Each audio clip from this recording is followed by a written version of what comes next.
যাচাই করে নিবি। যদি দেখিস যে সব ঠিক আছে তখন আমার কথা মানবি, নইলে মানবি না। আমার কথা শুনবি না, মানবি না। যখন দেখবি আমার কথার সঙ্গে কাজের মিল আছে, আমার কথার সঙ্গে আমার আচরণের মিল আছে, তখন তোমরা গ্রহণ করবে, নইলে গ্রহণ করবে না। এরকম গুরু কোথাও কেউ দেখেছে? Open challenge. স্বামী বিবেকানন্দ এলেন শ্রীরামকৃষ্ণের কাছে। তার আগে তিনি অনেক মহাপুরুষের দর্শন করেছেন, এমনকি রবীন্দ্রনাথের বাবা দেবেন্দ্রনাথ ঠাকুর তার কাছেও গেছেন। তিনিও ব্রাহ্ম সমাজের বড় নেতা একজন, তার কাছেও গেছেন এবং গিয়ে তাকে প্রশ্ন করেছেন, আপনি কি ঈশ্বরকে দেখেছেন? মহর্ষি দেবেন্দ্রনাথ ঠাকুর, এগুলো হয়তো আপনারা জানেন, যে নরেন্দ্রনাথের এই প্রশ্নে থমকে গেছেন। থমকে গিয়ে বলছেন, তোমার চোখ দুটি ভারী সুন্দর। উনি প্রশ্ন করলেন, আপনি কি ঈশ্বরকে দেখেছেন? তিনি সেই প্রশ্নের উত্তর না দিয়ে বললেন, তোমার চোখ দুটি ভারী সুন্দর। তুমি যদি চেষ্টা করো, এরকম যার চোখ সে নিশ্চয়ই ঈশ্বরকে দর্শন করতে পারে। আমি তো তা জানতে চাইনি, আপনি দেখেছেন? এরকম নানা জায়গায় ঘুরলেন নরেন্দ্রনাথ, সব বড় মহাত্মাদের কাছে গেলেন এবং প্রশ্ন করলেন, আপনি কি, আপনারা কি ঈশ্বরকে দেখেছেন? কেউ দেখেছেন বলতে পারছেন।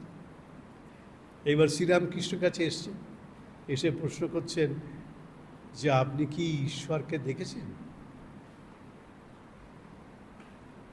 শ্রীরামকৃষ্ণ কি বললেন? তিনি রামায়ণ, মহাভারত, উপনিষদ, পুরাণ এসব উদ্ধৃতি দিলেন না। তিনি বললেন, হ্যাঁ দেখেছি। এই একটা লোকের কাছেই তিনি উত্তর পেলেন, হ্যাঁ দেখেছি। আবার উল্টো চ্যালেঞ্জ, নরেন্দ্রনাথ চ্যালেঞ্জ করেছিলেন, আপনি কি দেখেছেন? শ্রীরামকৃষ্ণ বললেন, হ্যাঁ দেখেছি। যদি তুই দেখতে চাস তোকেও দেখাতে পারি। উল্টো চ্যালেঞ্জ, কাউন্টার চ্যালেঞ্জ বলে এটাকে। যুক্তি শাস্ত্রে এটাকে কাউন্টার চ্যালেঞ্জ। একটা চ্যালেঞ্জ নিয়ে গেলেন, তাকে আর একটা চ্যালেঞ্জের মধ্যে ফেলে দিলেন শ্রীরামকৃষ্ণ। হ্যাঁ দেখেছি, তুই যদি দেখতে চাস তোকেও দেখাতে পারি। এবং নরনাথকে তিনি দেখিয়ে দিয়েছেন। নরনাথ পরে স্বীকার করেছেন, হ্যাঁ পাগল নন, ঠিকই আছে। লোকে পাগল বলে ওকে, কিন্তু উনি পাগল তো নন। অনন্ত জ্ঞানের সমুদ্র তিনি।